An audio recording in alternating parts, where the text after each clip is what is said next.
Hello అండి, నమస్తే. Welcome to my channel. ఎలా ఉన్నారు అందరూ? బాగున్నారా? ఈ కొత్త సంవత్సరంలో అందరం కూడా సుఖ సంతోషాలతో ఉండాలని నేను మనస్ఫూర్తిగా ఆ దేవుణ్ణి కోరుకుంటున్నానండి. ఇంకా ఈ వీడియోలో అయితే మార్గశిర లక్ష్మీ వారాలకి సంబంధించిన వీడియోస్ అయితే నేను చేస్తున్నానండి. మనకి ఇంతవరకు 3 లక్ష్మీ వారాలు పూర్తయ్యాయండి. ఈ 3 లక్ష్మీ వారాలకి సంబంధించిన పూజా విధానాలన్నీ కూడా నేను షేర్ చేస్తూ వచ్చాను. ఇంకా ఈ వీడియోలో అయితే 4వ లక్ష్మీ వారం అమ్మవారికి పూజ ఎలా చేయాలి, ఏ నైవేద్యం నివేదన చేయాలి, నేనైతే పూజ ఎలా చేస్తాను అనే విషయాలన్నీ కూడా ఈరోజు వీడియోలో షేర్ చేస్తానండి. అన్నీ కూడా చాలా డీటెయిల్డ్గా చెప్తాను. వీడియో కొంచెం షార్ట్గానే ఉంటుందండి. మొత్తం చూడటానికి అయితే ట్రై చేయండి. మనకి ఈ మార్గశిర మాసంలో 4వ లక్ష్మీ వారం కొత్త సంవత్సరం అంటే 2024వ సంవత్సరంలో వస్తుందండి. అది కూడా జనవరి 4వ తేదీన గురువారం రోజున అష్టమి తిథితో వస్తుంది. ఈ మార్గశిర లక్ష్మీ వారాల్లో ఆ లక్ష్మీదేవి అమ్మవారిని పూజిస్తే ఆ అమ్మవారే మన ఇంట్లోకి ప్రవేశిస్తుందని సాక్షాత్తు ఆ లక్ష్మీదేవి అమ్మవారే సెలవిచ్చారండి. అందుకని ఈ మార్గశిర మాసంలో వచ్చే 5 లక్ష్మీ వారాలు ఆ అమ్మవారిని గనక పూజించినట్లయితే అమ్మవారి కరుణా కటాక్షం మన పైన తప్పకుండా ఉంటుందండి. ఈ నూతన సంవత్సరంలో ధనధాన్యాలకి ఎలాంటి లోటు లేకుండా ఉండాలంటే తప్పకుండా ఈ లక్ష్మీదేవి అమ్మవారికి పూజనైతే చేసుకోండి. ఇంకా వీడియోనైతే స్టార్ట్ చేసేద్దాం. అమ్మవారికి మార్గశిర లక్ష్మీ వారాల్లో 4వ లక్ష్మీ వారం పూజా విధానం చూపించే ముందు నేను ఇక్కడ కొన్ని ప్రోడక్ట్స్ అయితే నేను తీసుకున్నానండి. ఇవన్నీ కూడా మనకి పూజలో చాలా బాగా ఉపయోగపడతాయండి. అలాగే వాతావరణానికి కూడా చాలా మంచిది. నేను ఇక్కడ చూపించబోయేవన్నీ కూడా స్వచ్ఛమైన ఆవు పేడతో తయారు చేసినటువంటి ప్రోడక్ట్స్ అండి. ఒక్కొక్కటి అన్నీ కూడా చూపిస్తాను. అయితే నేను ఇవి శ్రీ స్వభావ్ ఆర్గానిక్ స్టోర్ వారి దగ్గర నుంచి అయితే నేను తెప్పించుకున్నానండి. వీరి దగ్గర ప్రోడక్ట్స్ అన్నీ కూడా చాలా బాగుంటాయండి. నేను ఆల్రెడీ ఇంతకుముందు కూడా తెప్పించుకున్నాను. అప్పుడు కూడా మీకు వీడియోలో చెప్పానండి. ఇప్పుడు కూడా నేను తెప్పించుకున్నాను కాబట్టి అన్నీ కూడా చూపిస్తున్నాను. ఫస్ట్ అయితే నేను ఇక్కడ పంచగవ్య ప్రమిదలను అయితే నేను చూపిస్తున్నానండి.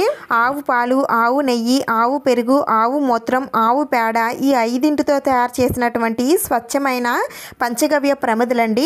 ఇవి సైజు కూడా పెద్దగానే ఉంటాయండి. ఇంకా ఈ షేప్లో అయితే ఉంటాయి. దీనిపైన లైట్గా డిజైన్ కూడా ఉంటుందండి. మీకు కనిపిస్తుందో లేదో తెలియదు కానీ డిజైన్ కూడా వచ్చింది. మొత్తం ఈ బాక్స్లో మొత్తం ఇవి 8 ఉంటాయండి.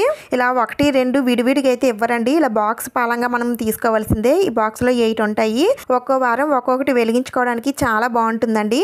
ఇంకా నెక్స్ట్ వచ్చేసి ఇక్కడ నేను ధూప్ స్టిక్స్ అయితే నేను చూపిస్తున్నానండి. ఇక్కడ చూస్తున్నారు కదా, ఈ స్టిక్స్ వచ్చేసి చాలా పొడుగ్గా ఉంటాయండి. అందుకనే నాకు చాలా బాగా నచ్చుతాయి వీరి ప్రోడక్ట్స్. అన్నీ కూడా చాలా పెద్దగా ఉంటాయి. అలాగే ధూపం కూడా చాలా బాగా వస్తుందండి. మనం మామూలుగా వాడే ధూప్ స్టిక్స్ కన్నా ఇవి కాస్త పెద్దగా ఉంటాయండి. ఇంచుమించు 2 ఇంచెస్ పైనే ఉంటాయి. ఈ బాక్స్లో మొత్తం 50 స్టిక్స్ ఉంటాయండి. ఇలా ఒక్క బాక్స్ తీసుకుంటే చాలండి. మనం రోజు పూజ చేసుకున్నా సరే ఇంచుమించు ఒక 2 మంత్స్ పైనే వస్తాయి. వీరి దగ్గర అయితే అన్నీ కూడా ప్రోడక్ట్స్ చాలా బాగుంటాయండి. నేను ఆల్రెడీ తెప్పించుకున్నాను కాబట్టి, నేను వాడుతున్నాను కాబట్టి నేను చెప్పగలుగుతున్నాను. ఇంకా నెక్స్ట్ ఇవి వచ్చేసి సాంబ్రాణి కప్స్ అండి. ఇవి కూడా చాలా బాగా వెలుగుతాయండి. చాలా బాగా ధూపం వస్తుంది. పైగా మంచి సువాసన వస్తాయండి. ఈ సువాసనకి నేచురల్ ఎసెన్షియల్ని వాడతారండి. మనం పూజ చేసుకునేటప్పుడు ఈ ఒక్క కప్పు వెలిగిస్తే చాలండి. పూజ అయ్యేంత వరకు కూడా చాలా బాగా ధూపం వస్తుంది. అయితే నేను ఇవి 2 బాక్సులు అయితే తెప్పించుకున్నానండి. నాకు ఎక్కువ పడతాయండి. నేను ఇక్కడ మీకు వీడియోలో చూపించాలి. అలాగే నేను పూజ చేసుకునేటప్పుడు కూడా నేను యూజ్ చేసుకుంటాను కాబట్టి నేను ఎక్కువ వాడతానండి. అందుకని నేను 2 బాక్సెస్ అయితే నేను తెప్పించుకున్నాను. ఇంకా తర్వాత ఇలా రౌండ్గా ఉన్నాయి ఏంటి అనుకుంటున్నారా? ఇవి ఆవు పేడతో తయారు చేసినటువంటి పిడకలండి. వీటితో కూడా మనం ఇంట్లో ధూపం వేసుకుంటే మన ఇంట్లో ఎలాంటి నెగిటివ్ ఎనర్జీ ఉన్నా సరే అంతా కూడా బయటకు వెళ్ళిపోతుందండి. చాలా పాజిటివ్ వైబ్స్ అయితే మన ఇంట్లోకి వస్తాయి. అందుకని ప్రతిరోజు సాయంత్రం కూడా ఇలా ఆవు పిడకలతో ధూపం వేస్తే చాలా చాలా మంచిది.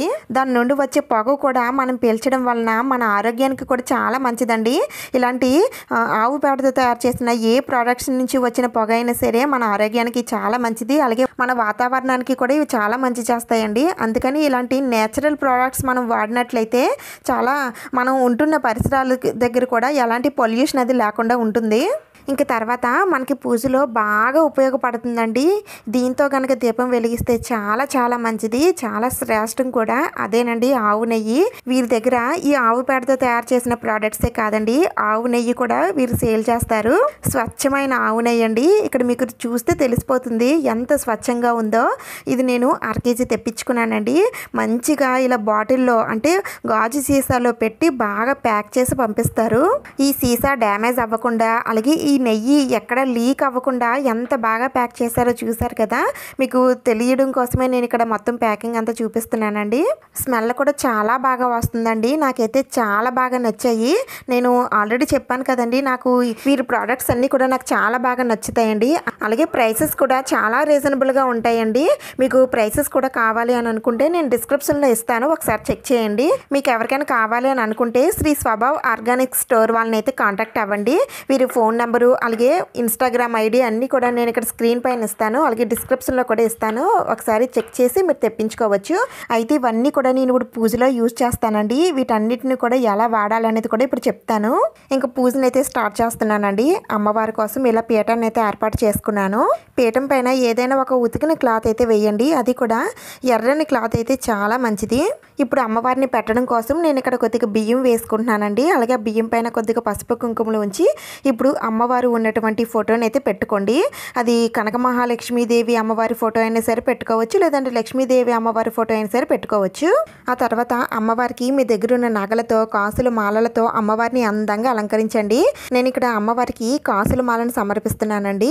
అయితే ఈ కాసుల మాలను ఎలా తయారు చేసుకోవాలనేది కూడా మన ఛానల్లో వీడియోస్ ఉన్నాయండి, చాలా మంది చూశారు. చాలా ఈజీగా తయారు చేసుకోవచ్చండి. మీకు కూడా కావాలి అనుకుంటే తప్పకుండా చూడండి. ఈ మార్గశిర మాసంలో 5 లక్ష్మీ వారాలు అయితే అమ్మవారిని పూజిస్తామండి. అయితే ఈ 5 లక్ష్మీ వారాలు కూడా అమ్మవారికి మీరు ఒకే విధంగా పూజ చేసుకోవచ్చు, లేదంటే మీ దగ్గర ఉన్న మంగళకరమైన వస్తువులతో ఒక్కొక్క వారం ఒక్కోలాగా చేసుకోవచ్చండి. పూజ అలా చేసినప్పటికీ కూడా అమ్మవారికి నివేదించే నైవేద్యాలు మాత్రం వేరుగా ఉంటాయండి. ఈ నైవేద్యాలు మాత్రమే అమ్మవారికి నివేదన చేయాలి. అయితే ఆ నైవేద్యాలు ఏంటి అనేది నేను ప్రతి వారం కూడా చెప్తూ వస్తున్నానండి. ఈ వారం కూడా చెప్తాను. ఒకవేళ మీకు 5 లక్ష్మీ వారాలు పూజ చేసుకోవడానికి వీలు పడట్లేదండి అనుకునేవారు ఒక్క లక్ష్మీ వారం అయినా సరే అమ్మవారికి పూజనైతే చేసుకోండి.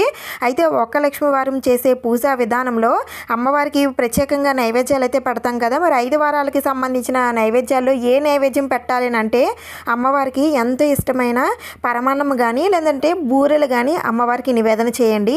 మనకి ఇంకా ఈ 4వ లక్ష్మీ వారం నెక్స్ట్ 5వ లక్ష్మీ వారం మాత్రమే 2 వారాలే ఉన్నాయండి. ఈ 2 వారాల్లో ఒక్క వారమైనా సరే అమ్మవారికి పూజనైతే చేసుకోండి. ఇంకా ఇక్కడ నేను తమలపాకులు తీసుకొని శుభం లాభం అని కుంకుమతో రాసి పూజలో పెట్టుకుంటున్నానండి. ఎందుకంటే ఈ కొత్త సంవత్సరంలో మనకు అన్ని శుభాలే కలగాలని, అన్ని లాభాలే చేకూరాలని ఉద్దేశంతో నేను ఇలా శుభం లాభం గుర్తులు నేను ఇక్కడ పూజలో పెట్టుకుంటున్నాను. పైగా ఈ శుభం లాభం గుర్తులు మనం పూజలో కానీ పూజా మందిరంలో కానీ ఉంటే చాలా చాలా మంచిదండి. వీటితో పాటుగా అమ్మవారి పూజలో ముఖ్యంగా ఉండాల్సింది అమ్మవారి పాదాలండి. మీరు అమ్మవారి పాదాలు నేరుగా పెట్టుకోవచ్చు, లేదంటే ఇలా ముగ్గుతో కానీ కుంకుమతో కానీ దేంతో అయినా సరే పువ్వులతో కానీ అమ్మవారి పాదాలను అయితే పూజలో ఖచ్చితంగా ఉండాల్సిందే. అందుకని నేను ఇక్కడ ఈ తమలపాక పైన కుంకుమతో అమ్మవారి పాదాలను అయితే వేస్తున్నాను. ఇప్పుడు ఇలా వేసుకున్న ఈ శుభం లాభం గుర్తులు నేను అమ్మవారికి చెరో వైపున పెట్టుకుంటున్నానండి. డబుల్ సైడ్ టేప్తో నేను వీటిని అతికించేసానండి. ఇంకా తర్వాత మనం పూజలో ముఖ్యంగా పెట్టుకోవాల్సింది, అలాగే ముందుగా పూజించాల్సింది వినాయకుడిని కాబట్టి వినాయకుడిని పెట్టుకుంటున్నాను. అలాగే కామాక్షి దీపం కూడా తప్పకుండా పెట్టుకోవాలండి. ఉన్నవారు తప్పకుండా పెట్టుకోండి, లేనివారు మామూలుగా దీపారాధన కుందులైతే పెట్టుకోండి. ఇంకా కొంతమంది అమ్మవారికి పూజ చేసేటప్పుడు కలసం కూడా పెట్టుకుంటారండి. ఆనవాయితీ ఉన్నవారు కలసం కూడా పెట్టుకొని అమ్మవారికి పూజ చేసుకోవచ్చండి. ఆనవాయితీ ఇది లేదండి, మేము మామూలుగా అమ్మవారికి పూజ చేసుకోవాలి అని అనుకుంటున్నామని అనుకుంటే నేను ఇక్కడ ఎలా అయితే పూజ చేస్తున్నానో ఆ విధంగా చేసుకోవచ్చండి. ఇంక తర్వాత నేను ఇక్కడ ఒక ఇత్తడి ప్లేట్ ఒకటి తీసుకున్నానండి. దీనిపైన అమ్మవారికి ఎంత ఇష్టమైన ఇలా పద్మదళం అయితే నేను వేసుకుంటున్నాను. అది కూడా నేను ఇక్కడ గంధంతో వేస్తున్నానండి. మీరు గంధంతో వేసుకోవచ్చు, లేదంటే బియ్యం పిండితో వేయచ్చు, లేదంటే కుంకుమతో వేయచ్చు, ఇలా ఎలా అయినా సరే వేయచ్చు. అమ్మవారికి ఎంతో ఇష్టమైన ఈ ముగ్గు పైన అమ్మవారిని పెట్టాలనుకుంటున్నానండి. అందుకని ఈ ప్లేట్ పైన ఈ విధంగా వేసుకుంటున్నాను. మీరు వేసినా పర్వాలేదు, లేదంటే ప్లేట్కి చుట్టూ గంధం కుంకుమతో బొట్లు పెట్టుకున్నా పర్వాలేదు. ఇప్పుడు పూజలో ఈ ప్లేట్ని కూడా ఉంచి ఇప్పుడు దీనిపైన నేను ఇది ఒకటి తయారు చేశానండి. కాయిన్స్తో ఒక ఫ్లవర్ షేప్లో లాగా ఉండే విధంగా నేను తయారు చేశాను. ఈ కాయిన్స్ తోటి ఒక ఫ్లవర్ లాగా తయారు చేసి దానిలో అమ్మవారిని పెట్టుకోవాలని అనిపించిందండి. అందుకని నేను ఈ విధంగా తయారు చేసుకున్నాను. మీకు కూడా నచ్చితే నాకు కామెంట్స్లో చెప్పండి. అయితే దీన్ని ఎలా తయారు చేయాలనేది నేను నెక్స్ట్ వీడియోలో షేర్ చేస్తానండి. అయితే ఇప్పుడు దీంట్లో నేను బియ్యం వేసుకుంటున్నాను. ఈ బియ్యంలోనే నేను నా దగ్గర ఉన్నటువంటి లక్ష్మీదేవి అమ్మవారిని అయితే పెట్టుకుంటున్నాను. అయితే మీరు ఈ విధంగా పెట్టుకున్నారండి. మరి మేము ఎలా పెట్టుకోవాలని అంటే మీరు కూడా ఏదైనా ఒక బౌల్ లాగా ఉండి తీసుకోండి. దాంట్లో నిండుగా కాయిన్స్ వేసి ఆ కాయిన్స్ మధ్యలో మీరు అమ్మవారిని పెట్టుకోవచ్చండి. ఇంకా బియ్యం ఏమీ వేయనవసరం లేదు. ఆ కాయిన్స్లోనే మీ దగ్గర ఉన్నటువంటి అమ్మవారి విగ్రహాన్ని అయితే పెట్టుకోండి. ఇంకా తర్వాత నా దగ్గర ఉన్నటువంటి కాయిన్స్ని ఇలా కుండల్లో వేసి అమ్మవారి పూజలో పెట్టుకుంటున్నానండి. ఎందుకంటే నేను ఈ వారం ధనధాన్యాలకి ఎలాంటి లోటు లేకుండా ఉండాలని నేను పూజనైతే చేస్తున్నానండి. అందుకని అమ్మవారి దగ్గర ఇలా ధనానికి సంబంధించిన కాయిన్స్ కానీ లేదంటే నోట్లు కానీ మీ దగ్గర ఏ ఉంటే అవి పూజలో పెట్టుకోండి. అలాగే మనం అమ్మవారి పాదాలు వేసాం కదండి తమలపాకు పైన, ఆ తమలపాకు కూడా ఇలా పూజలో పెట్టుకోవాలి. ఇంకా ఈరోజు నేను పంచగవ్య దీపారాధన అయితే చేస్తానండి. అందుకనే నేను ఇక్కడ 2 ప్రమిదలు అయితే తీసుకున్నాను. ఈ 2 ప్రమిదలకి కూడా ఇలా పసుపు రాసి కుంకుమతో బొట్లు అయితే పెట్టుకోండి. ఇప్పుడు దీనిపైన పంచగవ్య ప్రమిదని అయితే పెట్టుకోవాలండి. మీరు ఈ విధంగా ప్రమిదల్లో అయినా సరే మీరు ఈ పంచగవ్య ప్రమిదని పెట్టుకొని దీపారాధన అయితే చేయొచ్చు. లేదంటే ఇత్తడి కుందులు అయితే ఉంటాయి కదండి, దాంట్లో అయినా సరే మీరు పెట్టుకొని దీపారాధన చేయొచ్చు. అయితే ఇత్తడి కుందులు పెట్టుకునేటప్పుడు ఇది మొత్తం ఆహుతి అయిపోతుంది కాబట్టి అందుకనే అవి కొంచెం బ్లాక్గా అయిపోతాయండి. దాంట్లో ఏదైనా ప్రమిద పెట్టుకొని వెలిగించుకోవచ్చు. లేదు అంటే ఐశ్వర్య దీపం పెట్టుకుంటాం కదండి, ఐశ్వర్య దీపం పెట్టుకునేటప్పుడైనా సరే మీరు ఈ పంచగవ్య ప్రమిదని పెట్టుకొని దీపారాధన అయితే చేసుకోవచ్చు. అయితే ఈ ప్రమిదలకి కూడా మీరు కొద్దిగా చందనం కుంకుమతో బొట్లు అయితే పెట్టుకోండి. నేను ఇక్కడ బొట్టు పెట్టడం మర్చిపోయాను, అందుకని మీకు చెప్తున్నాను. దీనిలో స్వచ్ఛమైన ఆవు నెయ్యి వేసి అమ్మవారికి ఎంత ఇష్టమైన ఎరుపు వత్తులతో కానీ లేదంటే తెలుపు వత్తులతో కానీ దీపారాధన చేస్తే యాగం చేసినంత ఫలితం అయితే వస్తుందండి. అందుకని ఈ పంచగవ్య దీపం ఒక్కటైనా పెట్టుకోవచ్చండి, లేదంటే 2 పెట్టుకోవచ్చు, 3 పెట్టుకోవచ్చు, 5 పెట్టుకోవచ్చు, ఇలా ఎన్నైనా సరే పెట్టుకోవచ్చండి. అయితే ఇవి ఎక్కువ పెట్టుకుంటే ఇవి మొత్తం ఆహుతి అయిపోతాయి కాబట్టి పెద్దగా జ్యోతి అనేది వెలుగుతుందండి. అందుకని మీరు కొంచెం జాగ్రత్తగా పెట్టుకొని 1 కానీ 2 కానీ వెలిగిస్తే సరిపోతుందండి. వీటితో పాటుగా 2 నిత్య దీపపు కుందులు కూడా పెట్టుకుంటాం కాబట్టి ఇవి 1 పెట్టుకున్నా 2 పెట్టుకున్నా చాలు. ఇంకా అమ్మవారి పూజలో ఇలా ఇత్తడి చెంబుతో నీళ్ళు అయితే పెట్టుకోండి. అలాగే అమ్మవారి పూజ సువాసన భరితంగా ఉండాలి కాబట్టి ఆ అమ్మవారు మన ఇంట్లోకి ప్రవేశించాలి కాబట్టి అమ్మవారికి ఎంతో ఇష్టమైన జవ్వాది పౌడర్ కూడా అమ్మవారి పూజలో అక్కడక్కడ వేసుకోండి. లేదంటే అమ్మవారికి ఎంతో ఇష్టమైన పచ్చ కర్పూరమైనా సరే వేసుకోవచ్చు. ఈ విధంగా నేను పూజకు సంబంధించిన అన్ని పూజా సామాగ్రి పెట్టేసుకున్నానండి.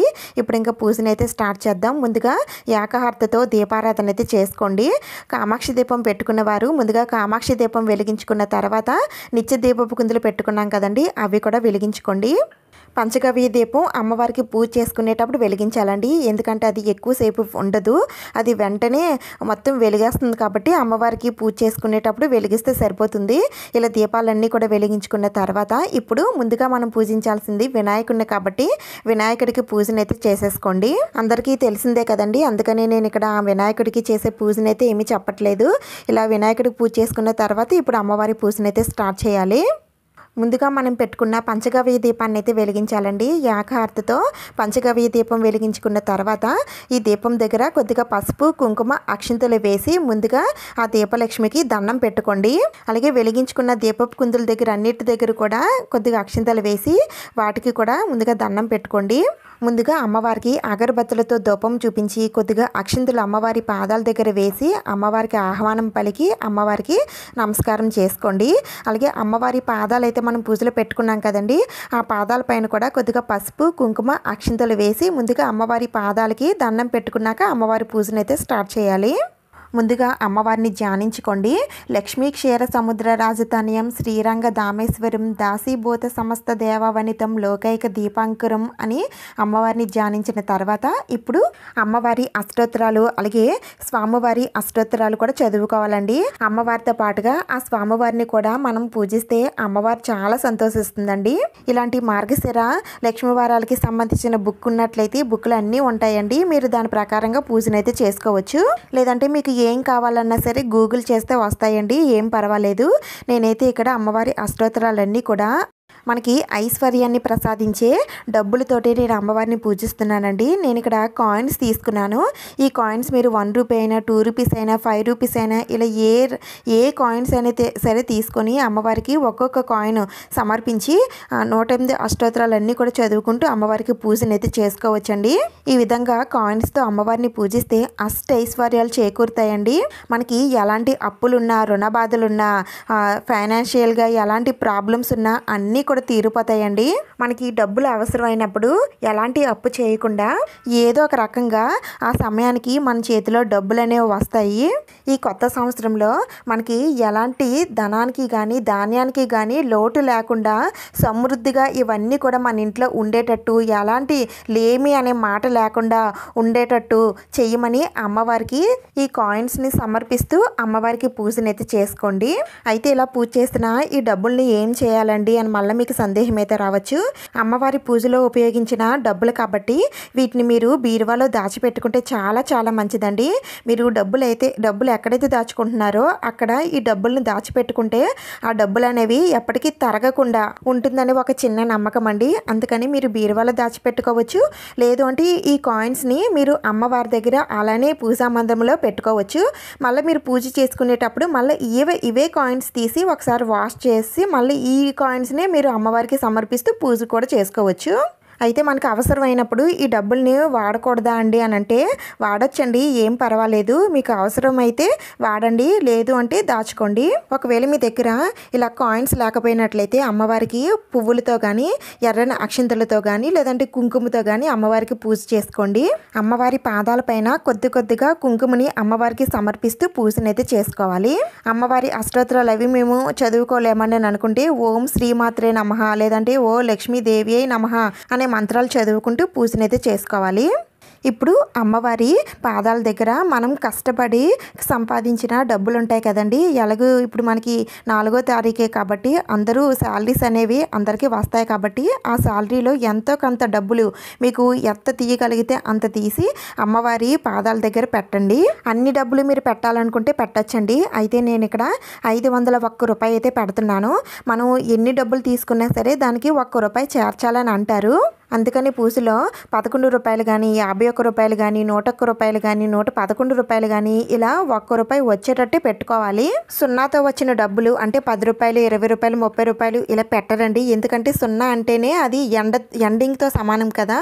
అందుకని మనకు వచ్చే డబ్బులు ఎప్పుడు కూడా ఎండ్ అవ్వకుండా వృద్ధి జరుగుతూ ఉండాలి. కాబట్టి 1 రూపీ అనేది మొదలు కాబట్టి అక్కడి నుంచే స్టార్ట్ అవుతుంది. కాబట్టి అందుకని 1 రూపీ చేర్చే మనం పూజలో పెట్టుకోవాలి. లేదంటే మనం ఎక్కడైనా రాయిస్తాం కదండి, కట్నాలు అవి రాయించేటప్పుడు కూడా మనం ఇలానే ఇస్తాము, చాలా మందికి తెలిసిందే. అయితే ఇలా ఎందుకు ఇస్తారనేది చాలా మందికి తెలియకపోవచ్చు. అందుకని ఇక్కడ చెప్పాను. ఇలా డబ్బులు పెట్టుకున్న తర్వాత ఆ డబ్బుల పైన కొద్దిగా అక్షింతలు వేసి అమ్మవారికి దండం పెట్టుకోండి. ఆ తర్వాత అమ్మవారికి అగరబత్తులతో ధూపం చూపించి నైవేద్యం నివేదన చేయాలి. ఈ 4వ లక్ష్మీవారం అమ్మవారికి చిత్రాన్నం అంటే పులిహోర అలాగే గారెల్ని నైవేద్యంగా నివేదించాలి. ఇప్పుడు అమ్మవారికి ధూప్ స్టిక్స్తో ధూపం వేస్తున్నాను. అయితే ఇవి వెలిగించేటప్పుడు మనం వెలిగించుకున్న దీపాల దగ్గర నుంచి అయితే వీటిని వెలిగించకూడదండి. మనం పెట్టుకున్న ఏకాహారతి ఉంటుంది కదండి పక్కనే, దానికి మాత్రమే వెలిగించాలి. అందుకని ఏకాహారతి కూడా వెలుగు ఉండేటట్టు చూసుకోండి. మనం ఏది వెలిగించాలన్నా సరే దానికి మాత్రమే వెలిగించాలి.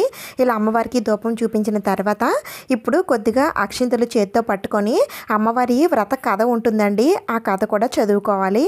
ఇంకా మీరు చదవగలిగితే అమ్మవారి అష్టోత్తరాలు ఇంకా అమ్మవారి స్తోత్రాలు కనకదార స్తోత్రాలు ఇవన్నీ కూడా చదువుకోవచ్చండి. కథ అంతా చదువుకున్న తర్వాత చేతిలో అక్షింతలు అమ్మవారి పాదాల దగ్గర కొద్దిగా వేసి మిగిలిన అక్షింతలు మన శిరస్సు పైన అలాగే ఇంట్లో ఉన్న వారందరి శిరస్సు పైన వేయాలి. ఆ తర్వాత అమ్మవారికి ఇలాంటి కొప్ప సాంబ్రాణితో కానీ లేదంటే సాంబ్రాణి ధూపంతో కానీ అమ్మవారికి ధూపం వేయండి. అమ్మవారికి ధూపం అంటే చాలా ఇష్టం అండి. మీరు ఈ పూజ అంతా కూడా ఉదయం వేళల్లో చేసుకుంటారు కాబట్టి ఉదయం వేళల్లో మామూలుగా ధూపం ఇచ్చినా సరే సాయంత్రం వేళల్లో అమ్మవారికి ఎక్కువ ధూపం అయితే ఇవ్వండి. ఆ తర్వాత అమ్మవారికి తాంబూలం సమర్పించండి.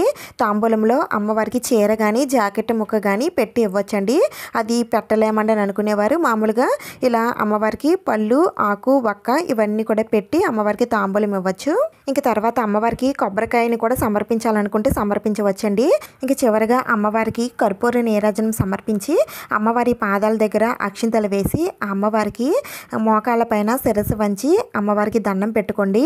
మాకు కానీ మా కుటుంబ తాబేలకు కానీ మా బంధుమిత్రులకు కానీ ధనధాన్యాలకి ఎలాంటి లోటు లేకుండా ఎప్పుడూ సుఖ సంతోషాలతో అష్టైశ్వర్యాలతో సిరి సంపదలతో ఉండేటట్టు చెయ్యి తల్లి అని ఆ అమ్మవారిని ప్రార్థించండి. ఈ విధంగా మార్గశిర లక్ష్మీ వారాల్లో అమ్మవారిని కనుక భక్తి శ్రద్ధలతో పూజించినట్లయితే ఫలితం అనేది తప్పకుండా కనిపిస్తుందండి. మనం చేసే పూజలు మనకి కాకపోయినా మన పిల్లలకైనా సరే ఆ ఫలితం అనేది చేకూరుతుందండి. మన పిల్లలు సంతోషంగా ఉండాలనే కదా మన తాపత్రయం అంతా కూడా. అందుకని తప్పకుండా అమ్మవారిని భక్తి శ్రద్ధలతో పూజించండి. ఆ అమ్మవారి కరుణ కటాక్షాలు పొందండి. ఇంకా పంచగవ్య దీపం అంతా కూడా ఆహుతి అయిపోతుందండి. మొత్తం భస్మంలా తయారైపోతుంది. దాన్ని మీరు కొద్దిగా బొట్టు పెట్టుకొని దాన్ని నీటిలో కలిపేయండి, లేదంటే ఎవరు తొక్కని ప్లేస్లో అయినా సరే వేసేయచ్చు. మీరు పూజలో పెట్టినటువంటి డబ్బులన్నీ కూడా మీరు దాచిపెట్టుకోవచ్చండి, లేదంటే మీ అవసరానికి వాడుకోవచ్చు. ఇంకా అమ్మవారి పాదాలు వేసినటువంటి తమలపాకును మాత్రం ఎక్కడ పడితే అక్కడ వేయకండి. ముందుగా ఆకుని వాటర్లో కడిగేయండి. అమ్మవారి పాదాలు ఉంటాయి కదా, అందుకని ఒకసారి వాటర్లో కడిగేసి అప్పుడు ఆ తమలపాకుని ఏదైనా చెట్ల మొదట్లో వేసేయండి. రోజంతా ఉపవాసం ఉండాలనుకుంటే ఉండొచ్చండి, లేదంటే పూజ అయిన తర్వాత మీరు పెట్టిన ప్రసాదాలు తినచ్చు. అలాగే ప్రసాదాలను అందరికీ కూడా పంచిపెట్టాలి, అంటే మీ నైబర్స్ అందరికీ కూడా పంచిపెట్టండి. అలాగే ముత్తైదువులకి ఎవరికైనా సరే తాంబూలం ఇవ్వాలనుకుంటే ఇవ్వచ్చండి. ఈ విధంగా మార్గశిర మాసం 4వ లక్ష్మీ వారం పూజనైతే చేసుకోవాలి. చిన్న వీడియో అనుకున్నానండి, కానీ కొంచెం పెద్ద వీడియో అయిపోయింది, ఏమనుకోవద్దు. ఈ వీడియో మీకు నచ్చింది, యూజ్ అయింది అని అనిపిస్తే ప్లీజ్ తప్పకుండా లైక్ చేయండి, షేర్ చేయండి, సబ్స్క్రైబ్ చేసుకోండి. ఇంకొక మంచి వీడియోతో మళ్ళీ కలుద్దాం. Thank you for watching.